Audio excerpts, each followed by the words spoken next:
I'll open the window a bit. Bubuksan ko ng kaunti ang bintana. I'm not afraid of anything.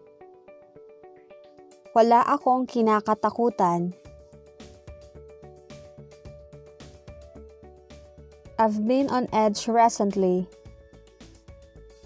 Nitong mga nakaraang araw, hindi ako mapakali. It's a pleasure to be here. Masaya akong nandito. It's none of your business. Wala kang pakialam doon. It's not worth crying over.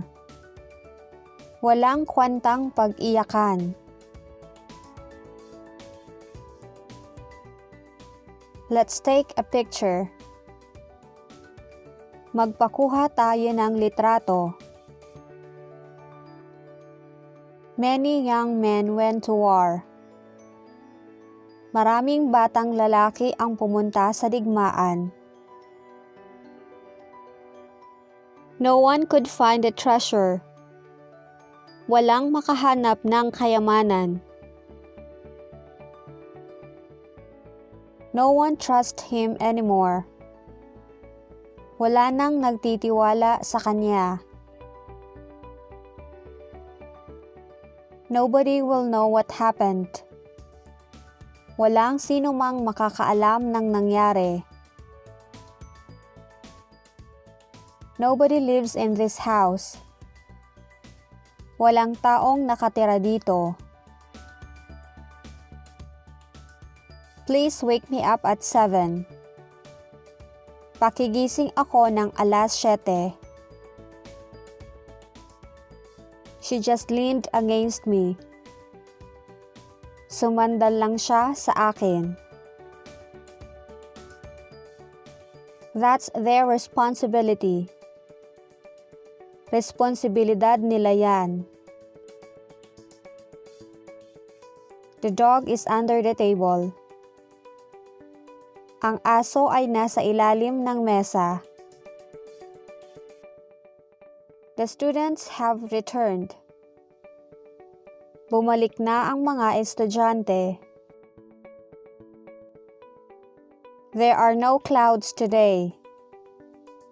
Walang mga ulap ngayong araw.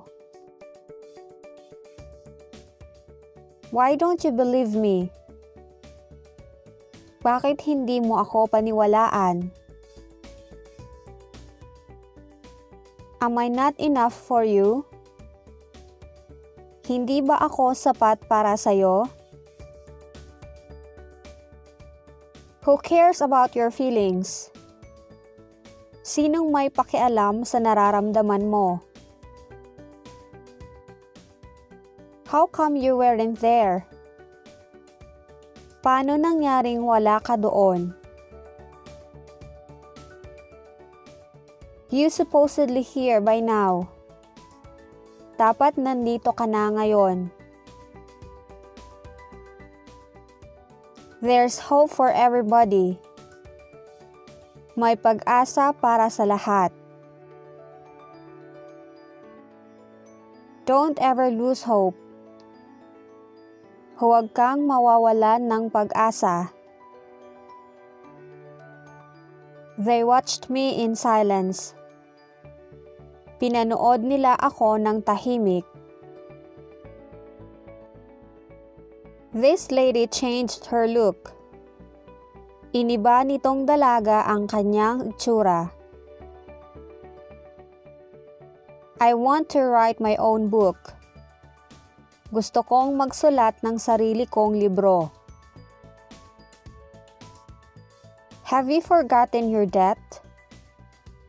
Nakalimutan mo ba ang utang mo? You should just be thankful.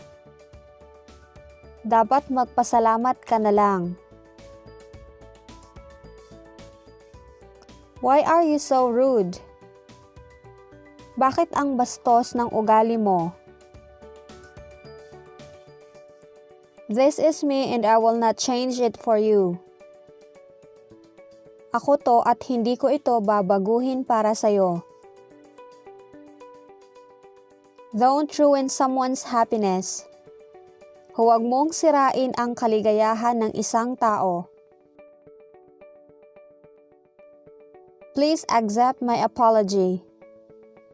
Pakiusap, tanggapin mo ang paghingi ko ng tawad. We usually fight with no reason. Kadalasan, nag-aaway kami ng walang dahilan. I would like to say something. May gusto sana akong sabihin. It's just free to be happy. Don't waste your time on nonsense things. Libre lang ang maging masaya. Huwag mong sayangin ang oras mo sa mga walang kwentang bagay.